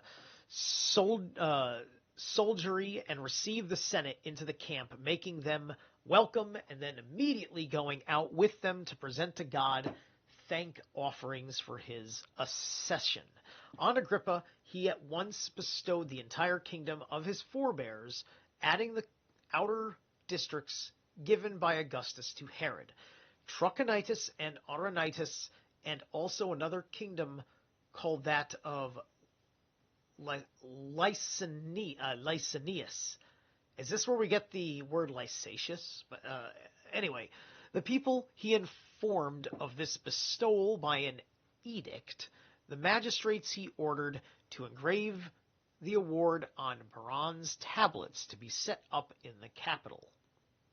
He then bestowed on Agrippa's brother Herod, who was also his son-in-law, having married Bernice, the kingdom of Chalcis.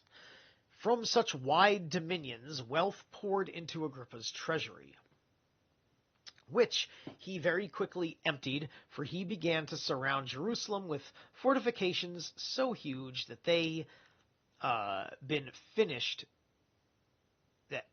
That had they been finished, they would have made it futile for the Romans to attempt a siege. But before the wall reached its full height, he died in Caesarea, after 3 years as king, following 3 as tetrarch. He left 3 daughters born to him by Cypros, Bernice, Miriam, and Drusilla, and 1 son by the same wife, Agrippa.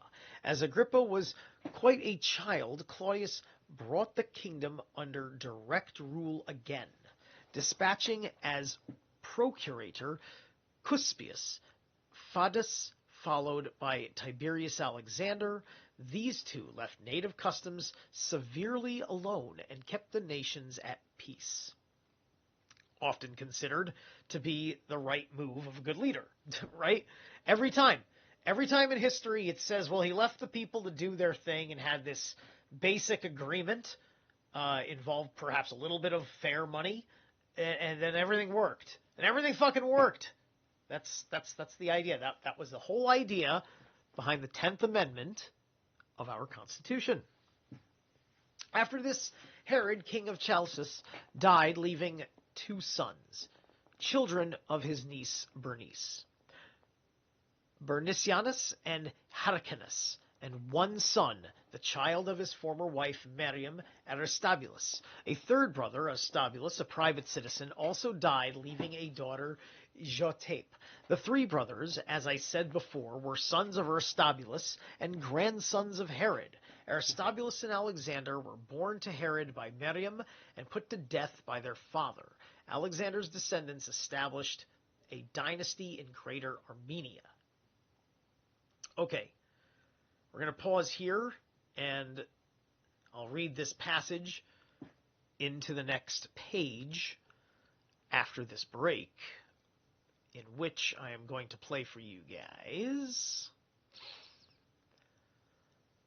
a song from And Oceans. I think I may have played a song for you guys the other night from And Oceans, and I'm going to play another song, if I did, from the same album. This is The Fire in Which We Burn.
I'm not very good at whistling. I hope that whistle came across. Woo! Okay, that was hot. That was hot. That was ridiculous. Yeah, these guys got some good adrenal glands. All right. And oceans. The fire in which we burn. All right. So then.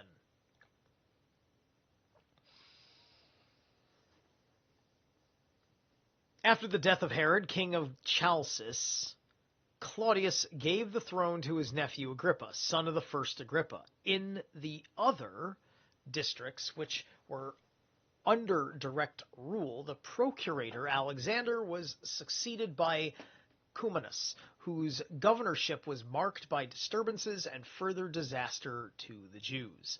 The people had assembled in Jerusalem for the feast of unleavened bread, and the Roman cohort stood on guard over the temple colonnade, armed men always being on duty at the feasts to forestall any rioting by the vast crowds. One of the soldiers pulled up his garments and bent over indecently, turning his backside toward the Jews and making a noise as indecent as his attitude.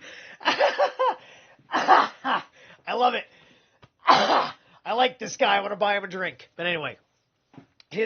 This infuriated the whole crowd, who noisily appealed to Cumanus to punish the soldier, while the less restrained of the young men and the naturally tumultuous section of the people rushed into battle and snatched up stones, hurled them at the soldiers. Cumanus, fearing the whole population would rush at him, sent for more heavy infantry. When these poured into the colonnades, the Jews were seized with uncontrollable panic, turned tail, and fled from the temple into the city. So violently did the dense mass struggle to escape that they trod on each other, and more than 30,000 were crushed to death. Thus the feast ended in distress to the whole nation and bereavement to every household.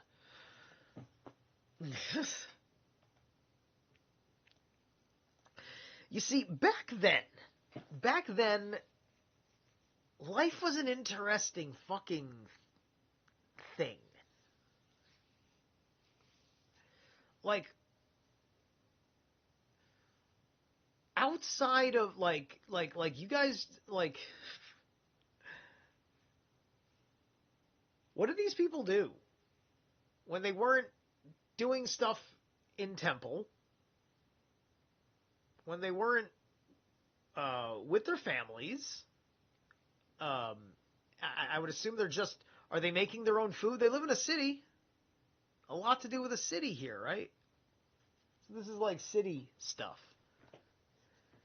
It's like what gets affected by all this stuff, right? It's just like if there's a riot in New York, you know, if there's a warehouse near New York, the warehouse can't safely do business, right? And so something in the supply chain gets mugged up.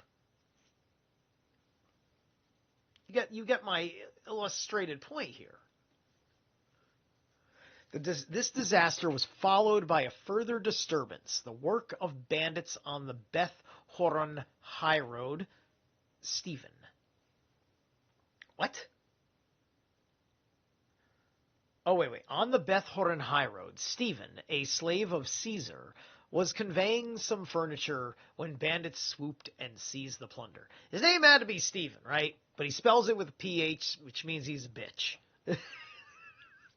I'm a V. I'm in the V family of Steves. Fuck off. Cumanus sent out men with orders to bring the inhabitants of the neighboring villages in chains to his headquarters, blaming them on their failure to pursue and capture the bandits. In one village, a soldier found the sacred law, tore the book in two, and threw it on the fire. The Jews, as if their whole country was in flames, assembled in frantic haste. Religious fervor... Oops. Hold on, I'm not that lost. Sacred law, tore the book in two, threw it in the fire. These are countries in flames. Assembled frantic haste, religious fervor, drawing them together irresistibly, and on a single summons ran in their thousands from all directions to Caesarea, where they besought Kilmenus not to let the man who had thus insulted God and his law go unpunished. Interesting that they fucking organized real scary fast. They did a big no-no. So hold on a second. See, it went out on inhabitants of neighboring villages and changed that word. A soldier found the sacred. It was, okay, just a soldier. Just a soldier tore. It wasn't like okay, but yeah, that But at the end of the day, it's just like, he's going to get away with it. He's a soldier, and that book means nothing to Rome. So Cumanus, seeing that the mob could only be appeased by a conciliatory answer, agreed that the soldier should be produced, and ordered him to be led between the lines of his accusers to execution. Then the Jews went home. Wow, so Rome gave up a soldier as sacrifice to appease the Jews. Where have we heard this before? Oh yeah, in the gospel. Next came a clash between the Galileans and Samaritans in the village of Gema, situated in the great plain of Samaria, when numbers of Jews were going up to the feast to the feast. A Galilean was murdered. This brought swarms of Galileans to the spot to attack the Samaritans, but their leading men came to Cumanus and begged that before the situation got beyond control, he would cross into Galilee and punish those responsible for the crime. In no other way could the mass of men be dispersed and war avoided. Cumanus, however, made their petitions take second place to matter then in hand, and promised the petitioners nothing.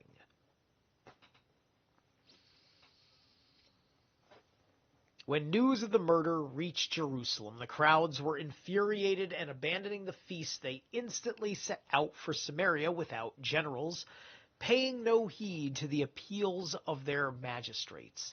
The bandit and revolutionary element among them was led by one Eleazar, son of Danaeus, and Alexander.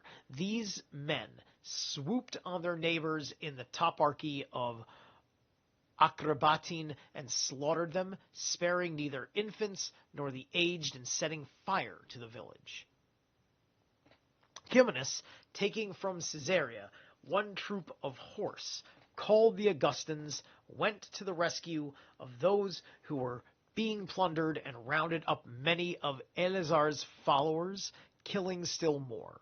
The rest of the crowd that had set out to fight the Samaritans, the Jerusalem magistrates, rushing out, clad in sackcloth and with ashes poured on their heads, besought to return, and not by their vengeful actions against Samaria provoked the Romans to attack Jerusalem.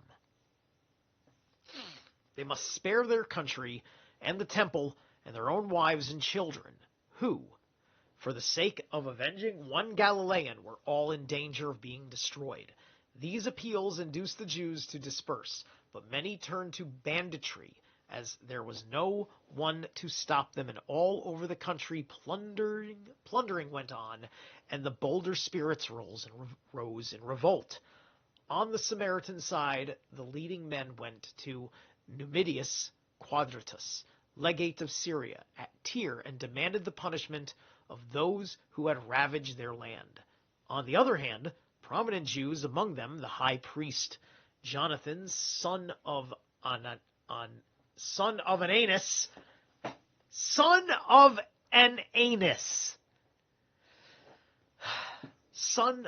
Ananus. I'm sorry, I'm saying it. You've done this to yourself. You did it to yourself. Son of Ananus presented themselves and declared that it was the Samaritans who had begun the disturbance by the murder. But blame for what had followed lay at... I have to do the look, right? Cumanus. Cumanus. Christian Morris would fucking get a kick out of this passage, right? Cumanus' door, since he had refused to take action against the actual killers. This is the gayest war I've ever heard of. But anyway. Quadratus, for the time being put off both delegations with the promise that when he visited the area, he would inquire into all the circumstances, but he went to Caesarea, and finding there those whom Cumanus had taken alive, he crucified them all. From there, he went on to Lydda, where he heard the Samaritan version again. Then he sent for 18 Jews who were reported to have taken part in the fighting and cut off their heads. Besides 2 other men in important positions, the chief priests Jonathan and Ananias. See, there's an I in there, so it allows me... See, because there's a difference. Jonathan and Ananias with latter's son Ananus, or Ananus. I'm sorry, it is Ananus. There's only one N. So it's a long A. That's how you pronounce things in English. Son Ananus and several other leading Jews were sent to Caesar, as were the most eminent of the Samaritans. He further instructed Cumanus with Celer, the military tribune, to sail for Rome and report to Claudius what had occurred. After making these arrangements, he went from Lydda to Jerusalem, and finding... it's going to be funny. But anyway, and finding that the people were celebrating the Feast of Unleavened Bread in an orderly manner, he returned to Antioch. At Rome, Caesar heard what Cumanus and Samaritans... It's Cumanus. It's probably Cumanus. So if I'm going to be fair about Ananus, I got to be fair about Cumanus. What Cumanus and Samaritans had to say. Agrippa was there too, enthusiastically supporting the Jews, while Cumanus too had many powerful advocates. Claudius found the Samaritans guilty and ordered their 3 most powerful men to be executed. Cumanus he banished, and Celer he sent to chains to Jerusalem. He'll never get to appreciate celery ever again. Anyway, with orders that he should be handed over to the Jews for torture, dragged around the city, and finally beheaded. Did he do something? Was it that bad what he did? Right? After this, he sent as procurator of Judea Felix, the brother of Pallas, with the addition of Samaria, Galilee, and Perea. From Chalcis, he transferred Agrippa to a larger kingdom, giving him Philip's old province of Trachonitis, Batanea, and Golanitis, together with the kingdom of Lysanias and the old tetrarchy of Verus. He himself, having ruled the empire for 13 years, 8 months, and 20 days, died, leaving his throne to Nero. His wife, Agrippina, had tricked him into adopting Nero as his heir, though he had a son of his own, Britannicus, by Messalina, his former wife, and a daughter, Octavia, whom he had married to Nero. He also had by Patina a daughter, Antonia.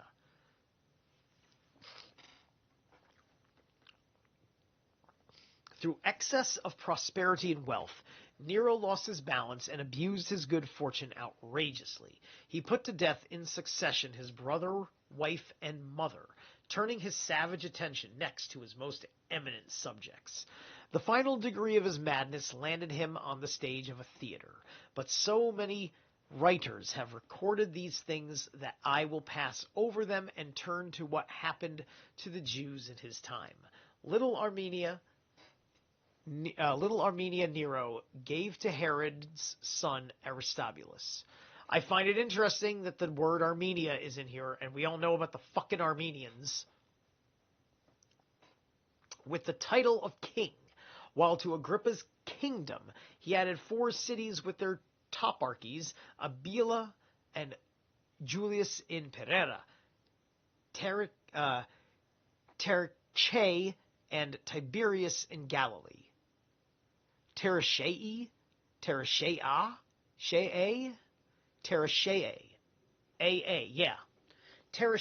and Tiberius in Galilee. Over the rest of Judea, he appointed Felix procurator. Felix captured the bandit chief Eleazar, who had been plundering the country for 20 years, with many of his men, and sent them as prisoners to Rome. The bandits whom he crucified and the local inhabitants in league with them whom he caught and punished were too many to count. When the countryside had been cleared of bandits, another type sprang up in Jerusalem, known as Sicari. Interesting. These, in broad daylight and in the middle of the city, committed numerous murders. Their favorite trick was to mingle with festival crowds, concealing under their garments small daggers with which they stabbed their opponents. Don't this all sound fucking familiar? When their victims fell, the assassins melted into the indignant crowd. And plus you also see that played out in movies all the fucking time. And through their plausibility, entirely defied detection. First to have his throat cut by them was Jonathan the high priest, and after him many were murdered every day. More terrible than the crimes themselves was the fear they aroused. Every man as in war, hourly expecting death. They watched at a distance for their enemies, and not even when their friends came near did they trust them. Yet, in spite of their suspicions and precautions, they were done to death. Such was the suddenness of the conspirators' attack and their skill in avoiding detection. In addition to these, there was formed another group of scoundrels, an actless criminal, but in intention more evil, who did as much damage as the murderers to the well-being of the city. Cheats and deceivers claiming inspiration, they schemed to bring about revolutionary changes by inducing the mob to act as if possessed and by leading them out into the wild country on the pretense that their god would show them signs of approaching freedom. Ah, yes, the freedom cults. Thereupon Felix, regarding this as the first stage of revolt, sent cavalry and heavy infantry who cut the mob to pieces. Interesting. That intention more evil. I bet you $1 million. Like that's all you fucking know? That's all you fucking know, Josephus? Bet you $1 million good people died. I bet good people fucking died. A greater blow than this was inflicted on the Jews by the Egyptian false prophet. Arriving in the country, this man, a fraud who posed as a seer, collected about 30,000 dupes. According to Acts 21:38, only 4,000. Another Josephine exaggeration. Led them round by the wild country to the Mount of Olives, and from there was ready to force an entry into Jerusalem, overwhelm the Roman garrison, and seize supreme power with his fellow raiders as bodyguard. But Felix anticipated his attempt by meeting him with the Roman heavy infantry, the whole population rallying to the defense, so that when the clash occurred, the Egyptian fled with a handful of men. Most of his followers were killed or captured. The rest of the mob scattered and stole away to their respective homes. When this fever, too, had died down, another festering sore appeared in the body politic. This is just like in America, watching, waves of the left transform into various nuisances trying to accomplish the same overarching disruptive objective. When this fever, too, had died down, another festering sword appeared in the body politic. The religious frauds and bandit chiefs joined forces and drove numbers to revolt, inciting them to strike a blow for freedom and threatening with death those who submitted to Rome's rule. Men who willingly chose slavery would be forcibly freed. Let's read that again.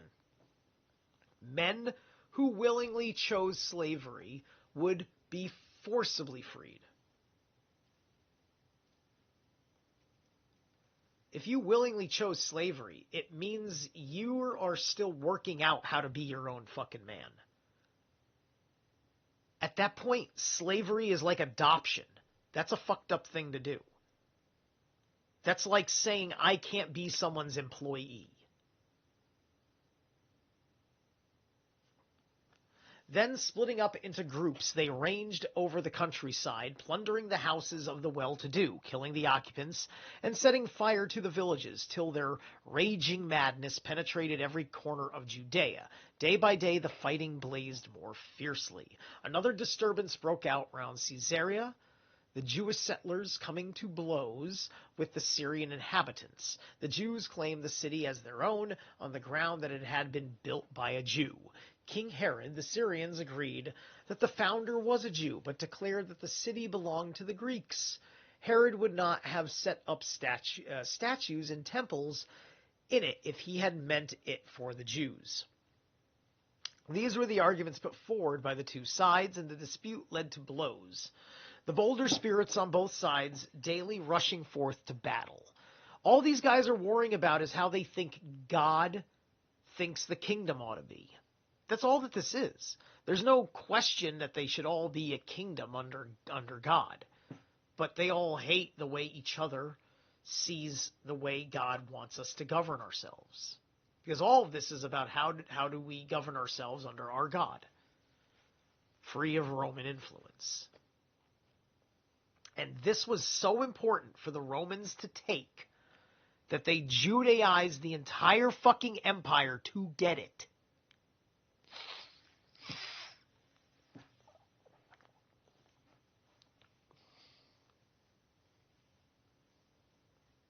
Herod would not have set up statues and temples in it if it were not for the Jews. These were the arguments put forward by the two sides. The disputes led to blows, the bolder spirits on both sides daily rushing forth to battle. For the elder Jews were unable to restrain their own partisans. These guys are willing to die for this. There's got to be something that's deeply affecting their way of life. There has to be. Or at least perceptibly affecting their way of life. And the Greeks could not bear to be worsted by Jews. The Jews had the advantage in material resources and bodily prowess. So let me tell you something about attitudes when I think about this, right? I think about the left. And I think about everybody that they care about and who they claim to care about. And there's a distinction between who they care about and who they claim to care about. Right? And because they haven't figured out how to make these people that are suffering the ignorance of society, some of the cruelness and coldness of society, the cheapness of society, and when they see anyone, but particularly when the media wants to prop up a straw man or a red herring, they have to defend them and assume that the policy is under attack because the person is under attack.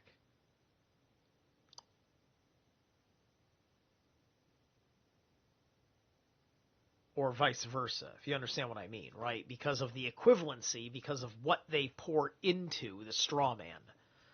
If you pour Obamacare into a precious little child, now anything you say is harming that child. right? It's a talisman.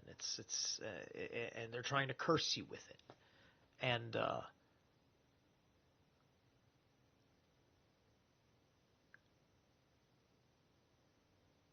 And it's a tricky puzzle to get beneath all that programming and settle the matter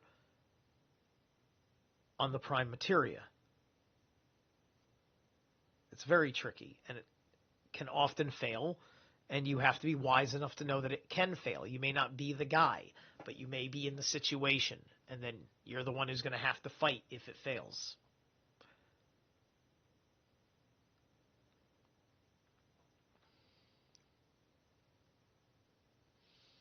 All right.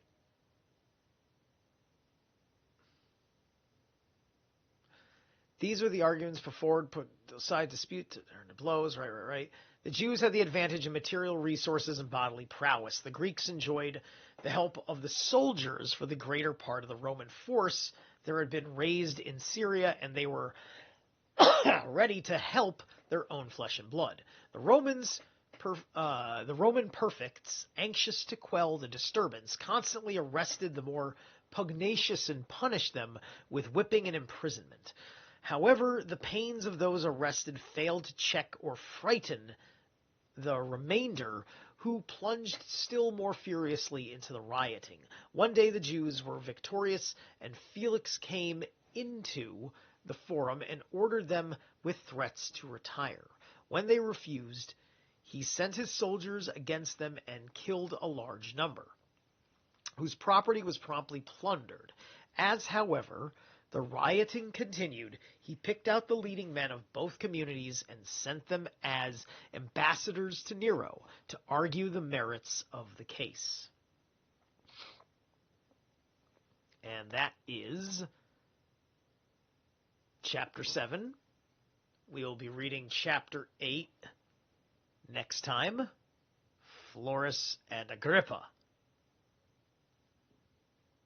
So, thank you so much, people, for being here. You guys have the best night, and I will catch you guys later.